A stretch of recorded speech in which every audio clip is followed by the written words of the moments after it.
안녕하십니까. 인도 현지에서 여러분에게 성경을 읽어드리고 있는 백환승 목사입니다.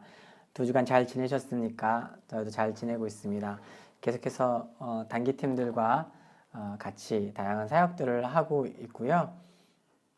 네, 거실에서 제가 이제 제 방을 내어주고 거실로 나 앉아 있는 상황이라 동영상이나 어떤 작업을 하는 것이 좀 무리가 있어서 올리지 못했고요. 어제 단기팀이 갔습니다. 그래서 다시 책상을 다 옮기고 저희 방으로 다시 이제 들어왔습니다. 공간의 문제가 항상 좀 고민입니다. 저희가 단기팀이 올 때 또 잘 대접을 해야 돼서 또 사역에 좀 변화가 있어서 이전에 사용하던 공간을 이제 다른 곳에 세를 주고 우리가 세를 하고 있는데 일정 기간, 왜냐면 이제 그 비용이 너무 많이 발생해서 고민하다가 반반 쓰기로 이렇게 하면서 공간의 문제가 좀 생겼어요. 그래서 평소엔 상관없는데 단기팀이 올 때는 또 이제 그런 공간, 이전에 사용하던 공간을 사용할 수 없게 되어서 저희가 생활하는 공간을 같이 나누어서 생활하게 되었습니다. 단기팀과 같이 생활하니까 이렇게 훨씬 더 친해질 수 있고 친밀하게 같이 이렇게 지낼 수 있게 돼서 매우 좋고요. 또 그냥 뭐랄까요? 대면 하지 않고 그래도 삶의 현장을 같이 있으니까 좋은 점이 있고요. 또 어떤 면에서는 이제 제가 어떤 작업을 하거나 행정을 할 때는 좀 어려움이 있기도 합니다. 그렇지만 정말 귀한 시간 내서 이렇게 오는 팀들을 이전보다는 좀 더 좋은 환경에서 생활 환경, 저희와 같은 생활 환경이니까 같이 할 수 있어서 좀 좋은 면도 있습니다. 아무튼 앞으로도 좀 지혜를 짜내서 더 오는 단기 팀들을 좀 더 편안하게, 좀 더 좋은 공간에서 이제 사역의 현장 이제 밖에 나가서 뭐 섬을 들어가거나 학교를 가거나 또 마을을 돌아다닐 때는 좀 환경이 열악하니까 쉴 때만은 좀 좋은 곳에 쉴 수 있도록 좀 환경을 좀 마련하려고 계속해서 고민 중입니다. 그리고 제가 느린 성경 올리는 방법도 제가 제 얼굴이 화면에 나오는 방식이 아니라 일단 음성으로 좀 진행하는 방법을 시도해 보려고 합니다. 또 바뀔 수도 있고요. 새로운 시도를 해보는 이유는 두 가지 있는데요. 한 가지는 이제 이런 상황, 제가 이제 동영상을 찍기가 어려운 상황이 뭐 단기팀의 생활 환경을 같이 나누다 보면 그런 부분이 좀 어려워지더라고요. 그래서 여러 가지 좀 그 환경에 제약이 있을 때 그냥 음성 녹음과 사진과 다른 촬영해 둔 걸 쓰면 좀 편한 면이 있습니다. 아무래도 이제 동영상 촬영 자체는 이제 조명도 신경 쓰고 사실 이제 머리도 잘 예쁘게 빗고 이렇게 아무튼 그런 부분이 있고요. 또 하나는 사실 더 중요한 부분인데 이제 보안과 관련된 부분이에요. 사실 저희가 사역하는 것들을 다 올리지 않고 올리지도 못합니다. 이제 저희가 여기가 인도가 이제 보안 지역은 아닌데 무슬림 국가가 이슬람 국가 아니어서 그럼에도 불구하고 여러 가지로 인터넷상으로 쉽게 검색했을 때, 그래서 저도 이제 구글에서 제 이름을 검색해 보면 느린느린 성경으로 제 얼굴이 바로 뜨더라고요. 그래서 뭐 계정을 다 지우고 이전 것까지 뭐 해야 된다라고까지 이야기하시는 분들도 있고 또 그럴 것까지는 없다는 분도 있는데 저도 그래서 이렇게 다른 파일을 많이 올려서 제 얼굴이 올라간 파일 뒤로 밀리도록 해서 하면 어떨까 하는 생각이 있습니다. 네, 그래서 좀 조심하기 위해서 장기적으로 사역을 해야 하기 때문에 조심하기 위해서 이제 인터넷상으로 쉽게 제 이름 검색으로 얼굴이 뜨는 걸 좀 피하면 어떨까 하는 생각을 가지고 이렇게 시도를 해보고요. 앞으로 또 어떻게 진행될지 좀 봐야 될 것 같습니다. 네, 여러 단기팀이 왔다 갔고 어제 한동대 그 크라이스트 팀이 왔다 갔습니다. 그 팀은 이제 적정기술 관련해서 리서치하고 또 공부하는 이렇게 학회인데요. 여기 와서는 이제 정수기 보급 문제, 그 다음에 낙타성 종합 개발을 위해서 뭐라고 해야 될까요? 그 지역 조사를 했습니다. 이제 통행량과 인구가 어떻게 배분되어 있고 어떻게 사람들이 이동을 하고 왜 이동을 하는지 그게 뭐 오지 서베이라고 해서 기본적으로 어떤 지역을 개발할 때 기본적으로 하는 조사라고 합니다. 그리고 이제 수질 검사 다시 한번 하고 갔고요. 네, 그런 팀들 있었습니다. 또 고학번들 또 노련한 팀들이 왔고 이전에도 같이 이렇게 경험 있는 팀이 와서 뭐 저희는 뭐 많이 이렇게 신경 쓰지 않고 잘 할 수 있었고요. 또 끝나고 마지막에는 이제 보카로라는 도시, 철강 도시로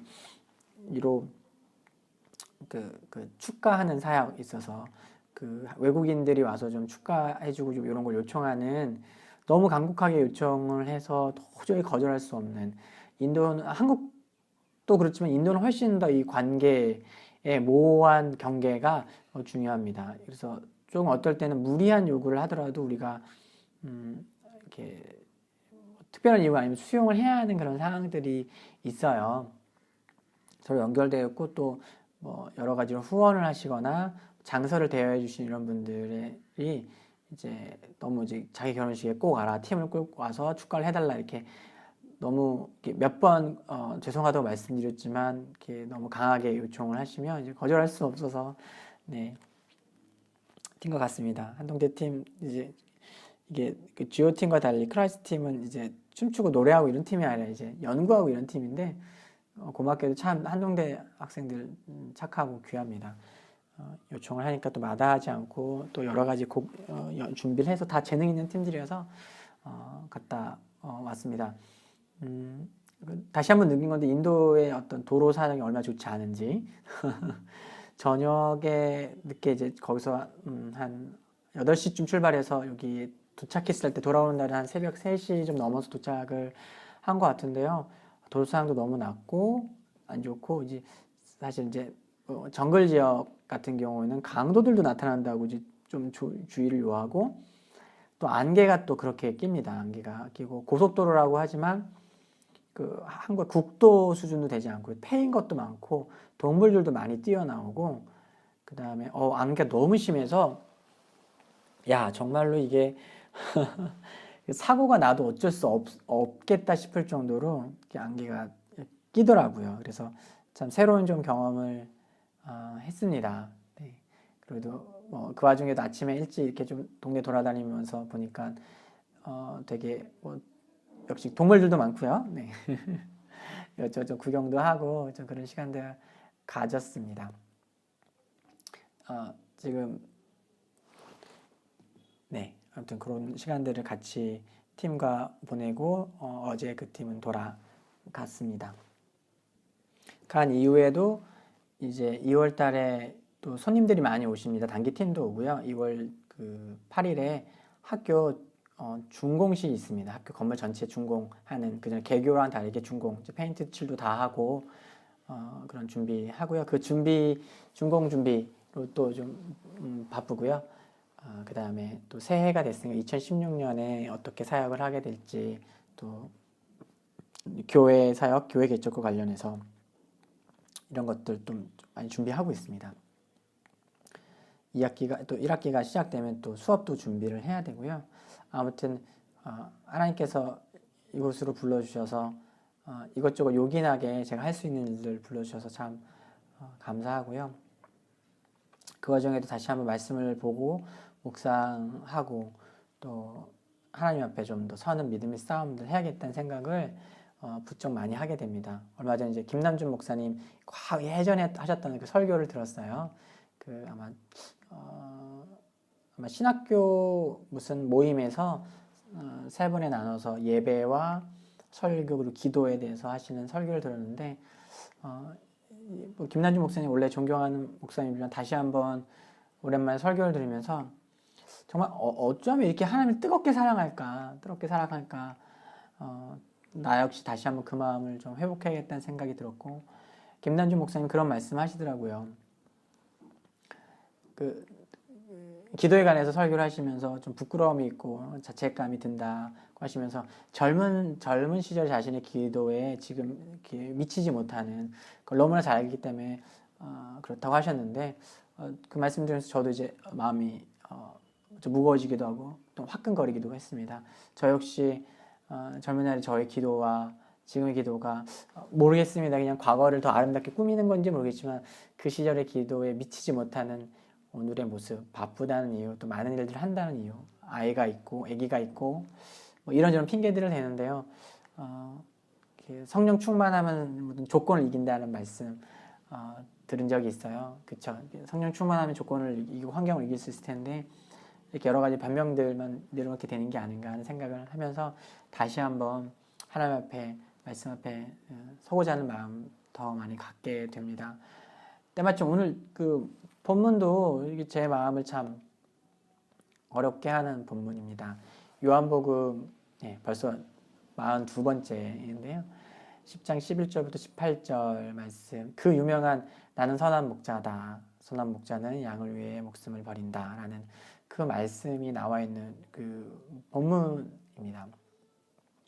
이 본문을 읽으면서 목사가 무엇이고 사역자가 무엇인지, 부르심을 받은 자의 삶이 무엇인지에 대해서 저 자신에 대해서 자꾸만 좀 보게 되고, 예수님이 행하신 일들이 얼마나 큰 일인지, 놀라운 일인지를 좀 스스로를 좀 보면서 비춰보면서 보게 되어서요, 좀 마음이 하나님 앞에서 좀 많이 회개하게 되고 반성하게 됩니다. 이제 나눠드린, 같이 올린 그 페이퍼를 보시면 아시겠지만 오늘 말씀은 에스겔서 34장과 같이 읽고 그 내용을 이해하셨을 때 훨씬 더 풍성해질 수 있어요. 무슨 뭐 성경의 말씀에는 짝이 있다 뭐 이런 것과는 상관없는 거고요.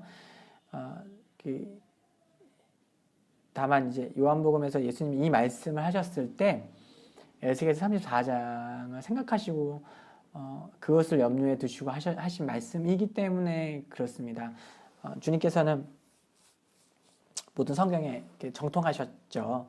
탁월한 지혜를 가지고 계셨고 지식을 갖고 계셨고 하나님 말씀 하나도 모르시는 바가 없으셨죠. 또한 그분이 곧 하나님이셨기 때문에 에스겔서는 이렇게 선지자 에스겔에게 이렇게 하나님 말씀을 주셔서 에스겔로 그 하나님 말씀을 대언하게 하신 거잖아요. 곧 그게 무엇이냐면 그분이 하신 말씀이에요. 선지자를 통해서 에스겔을 통해서 그분이 하신 말씀이죠.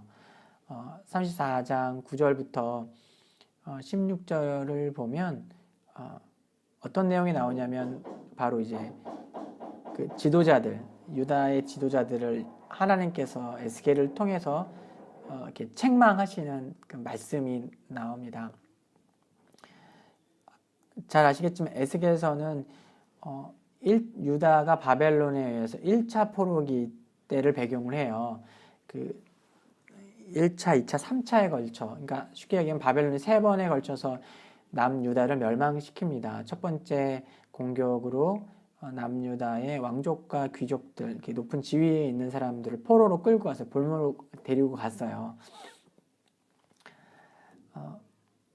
그리고 오늘 에스겔서 말씀은 그런 상황, 그 상황을 배경으로 하나님 주신 말씀인데요.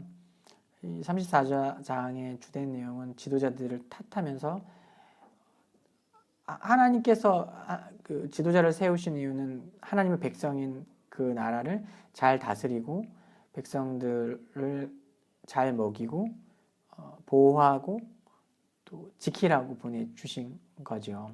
마치 양떼의 주인이 목자를 구해서 목자로 하여금 양을 치게 할 때 양떼를 보호하고 또 잘 먹이고 잘 씻어주고 털을 잘 깎아주고 길을 잃지 않게 하고 뭐 이런 양들을 보호하고 지키기 위해서 하는 것처럼 말이죠. 목자와 그 지도자와 백성을 목자와 양이라는 비유를 통해서 보내주시면서 그 지도자들, 목자들이 그 당시 유대의 목자들이 그들의 백성, 양들을 잘 다스리고 지키고 보호하고 먹이지 못한 것에 대해서 오히려 자신들의 이득과 자신들의 행복을 위해서 양떼들을 착취한 것에 대해서 아주 지엄하게 책망하시죠. 그래서 보시면 34장 9절에서 16절 얼마 되지 않은 구절인데 한 7절 정도 되는데 여기에서만 내 양을 찾아서 내 양떼, 내 것이라는 말씀을 5번이나 하고 계죠. 반복적으로 이게 원래 이게 다 내 건데 내가 너에게 맡겼는데 너희가 먹이지 않고 지키지 않고 저들을 다 유리방황하게 길을 잃게 했고 오히려 너희들이 그들을 잡아먹었고 그렇기 때문에 내가 내 양을 위해서, 내 양떼를 위해서 내가 친히 그들의 목자가 될 것이다.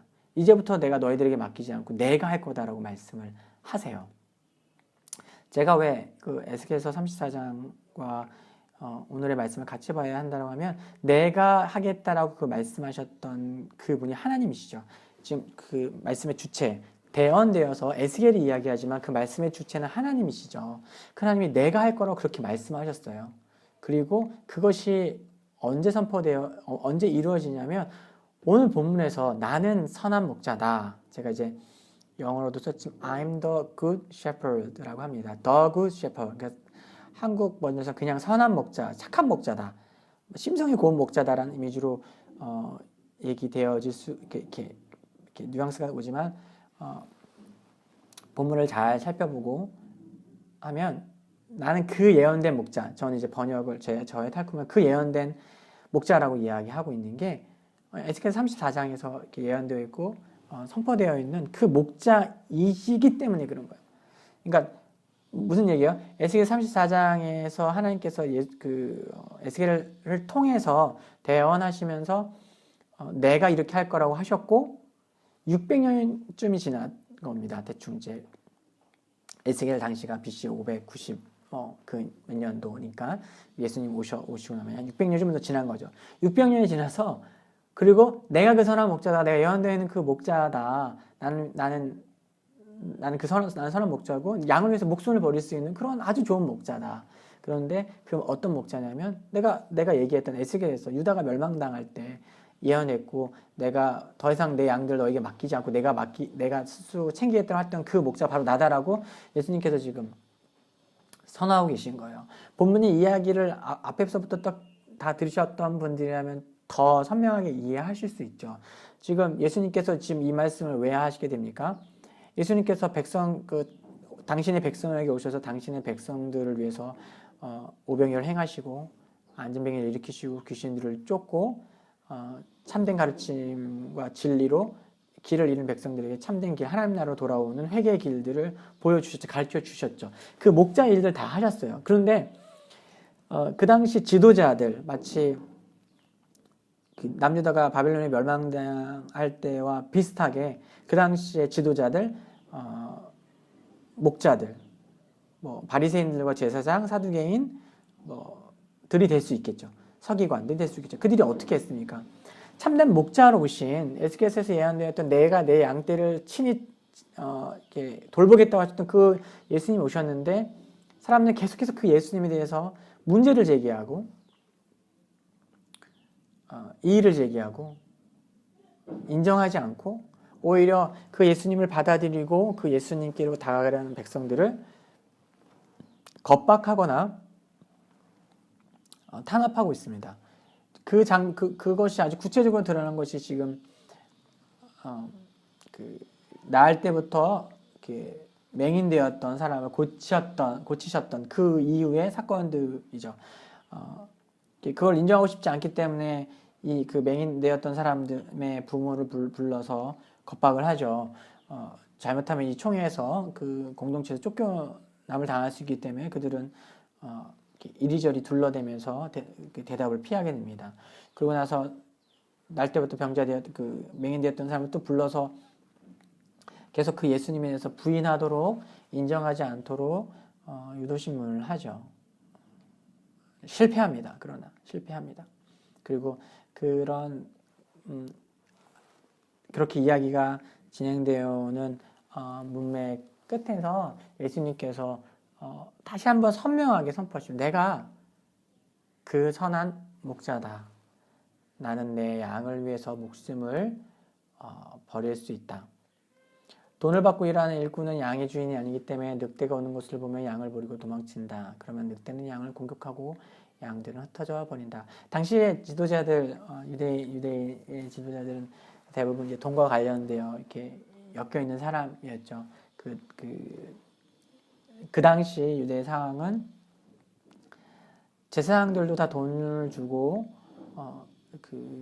제사장 지위를 얻은 사람들이고 그 나라의 왕이라고는 헤롯 역시 어떤 사람들이었습니까? 이미 약간 한 나라의 왕이라기보다는 세금 징수회사 사장처럼 세금을 잘 징수하는데 용이하게 선발되어 있는 사람에 지나지 않았습니다.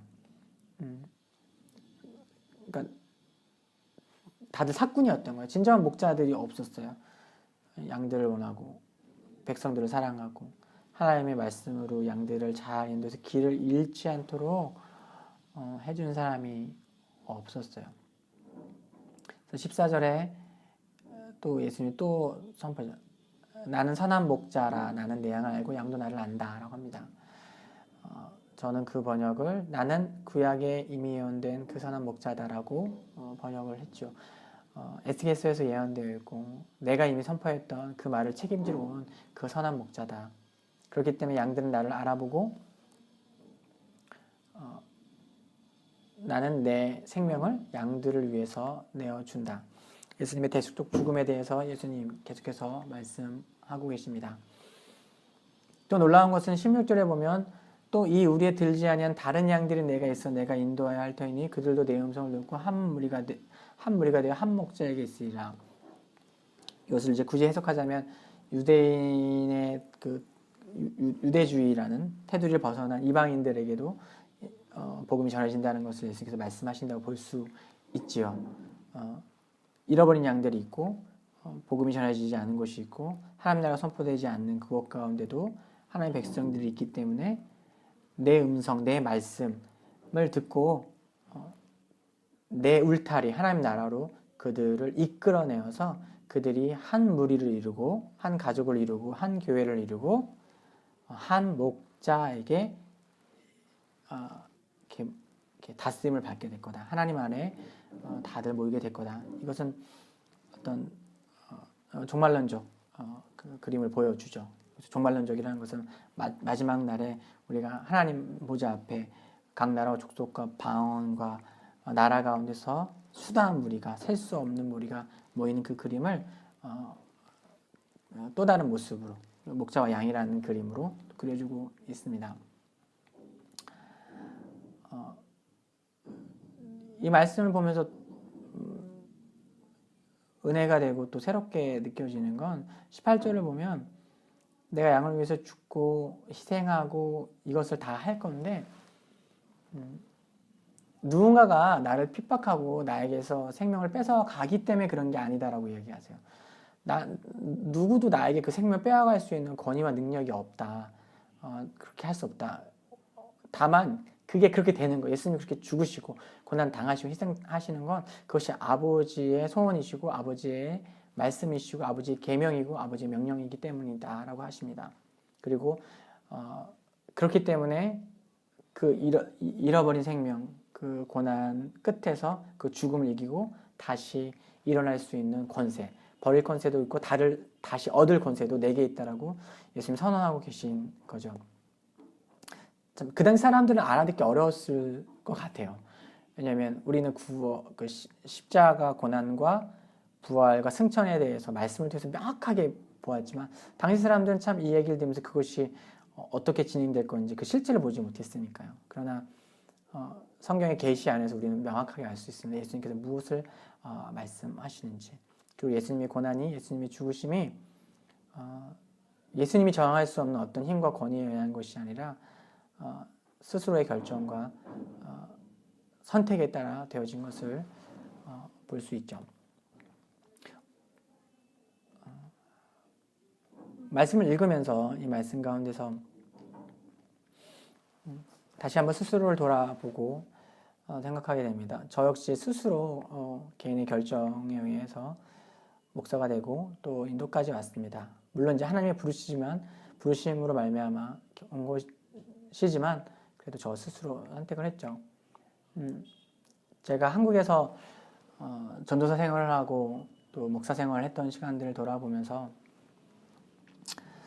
과연 이 말씀에 내가 얼마나 미칠 수 있을까 그런 생각을 좀 해보게 됩니다. 그냥 부끄러운 마음밖에는 들지 않습니다. 참 내가 쫓고 따르고 있는 분이 이런 분이구나. 내가 사랑하고 내가 너무나 사랑하고 닮아가기 원하는 분이 바로 이런 분이구나. 근데 나는 정말로 나의 부르심을 목자의 부르심 가운데 충성되었는지, 예수님께서 지금 혹시 에스겔서나 또 오늘 말씀 가운데 드러나는 어떤 지도자들처럼 하나님의 종이 되었고 하나님의 사람이 되었다라고 하는 어떤 명예와 칭찬만을 받고 실제로 그 중심에는 나의 이익과 나의 즐거움과 그것을 위해서 그것을 놓지 못하고 사역을 하고 있는 건 아닌지 계속해서 보게 됩니다. 물론 내가 어떤 뭐 영웅적인 삶에서 내 걸 다 내어주는 그런 사람이 되는 것은 쉽지 않겠죠. 그러나 최소한 나를 부르시고 이끄신 그분, 그 부르심에 부끄럽지 않게 살아가고 또 섬겨가려면 정말로 그분만을 간절히 붙잡고 하나님 앞에 머물러야겠다는 생각을 하게 됩니다. 김난준 목사님 설교를 들으면서 왜 기도를 해야 되냐, 왜 기도를 그렇게 간절히 붙들고 기도 안에 머물러야 하냐면 그래야만 자기 부인이 가능하다고 하시더라고요.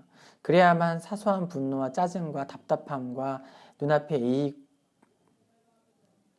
이익에서 그게 얽매이고 거기에 붙어져갖고 이렇게 고생하는 게 아니라 이렇게 떨어져 나올 수 있다라고 하시더라고요. 참으로 그렇습니다. 하나님 은혜가 부어져 있고 그 말씀의 진리 가운데 붙어 있으면 인간의 연약함을 지고 있기 때문에 어쩔 수 없이 계속 생기는 욕심과 불만과 자기의 의와 좀 힘겨워하는 그런 것들을 이겨낼 수 있는데 그 하나님에서 멀어지고 기도의 자리를 떠나고 성령 충만함을 상실하게 되면 이렇게 어려워하고 힘들어하고 자기 욕심과 나의 이익과 나의 즐거움과 나의 권리들 앞에서 이렇게 저렇게 주판을 튕기고 계산기를 두드리고 있는 그런 모습, 그런 자신을 보게 되는 비참한 상황에 빠지게 됩니다. 하나님 말씀대로 살아가기로 오늘도 다시 한번 결정을 하고 조금 더 기도하기로 다시 한번 결정을 하고 말씀 앞에 서기로 다시 한번 결정합니다. 2016년에는 매주 사역자들과 유스 젊은이들 모아놓고 성경 읽기를 다시 시작하고요. 저희가 건물이 서져 있는 4개의 교회를 한 달에 한 번씩 다 돌면서 이제까지 유스그룹에 좀 묶여서 하지 못했는데, 그래서 한 달에 하나의 설교가 가르쳐질 겁니다. 이제 전체 사역의 교회에 하나의 가르침, 명확한 가르침들을 전하게 될 텐데요.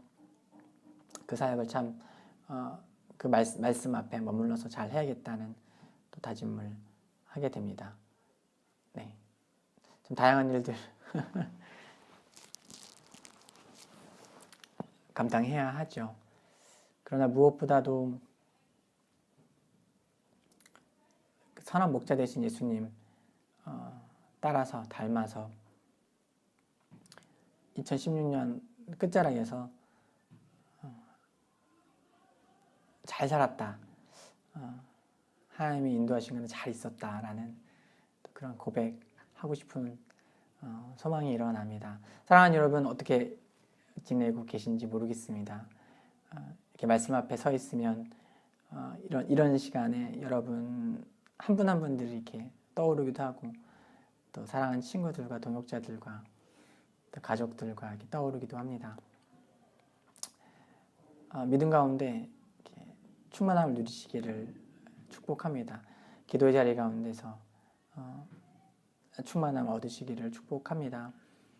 무엇보다 선한 목자 되신 그분 기억하시면서 지치고 힘들 때마다 힘을 내셨으면 좋겠습니다. 제가 좋은 사역자가 될 수 있도록 계속해서 기도해 주십시오. 좋은 목사가 될 수 있도록 여러분이 생각하는 좋은 목사의 어떤 그림들이 있으시겠죠. 사람의 기대를 쫓아가서는 안 되겠지만 하나님을 섬긴다고 하면서 사람의 기준을 채우지 못한다면 또 그게 또 부끄러운 일이 아닐까 싶습니다. 좋은 사역자로, 말씀 앞에 서는 사역자로 그 선한 목자 되신 예수님을 계속해서 닮아가고 힘입어 그분을 비춰내는 좋은 그 거울 될 수 있도록 기도해 주시고 축복해 주십시오. 저도 여러분들을 위해서 기도하고 하나님 앞에 붙들려 기도하는 그 기도의 싸움 계속 하겠습니다. 한 주간 승리하시고요. 주님 안에서 충만하시길 축복합니다. 사랑하고 축복합니다. 다음 주에도 여러분 뵙도록 하겠습니다. 건강하십시오.